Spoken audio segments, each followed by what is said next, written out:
Welcome! In front of me I have Garmin Instinct 3 Solar and I'm gonna show you how to force restart this watch. To force restart this watch we need to press and hold the control/light button and keep holding it until the watch reboots. It takes about 10 seconds I believe, so let's press and hold the button. Keep holding it.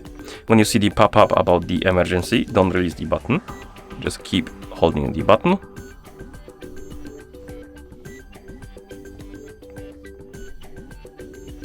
And once you see the Garmin logo, then you can release the button and wait until the watch is done rebooting.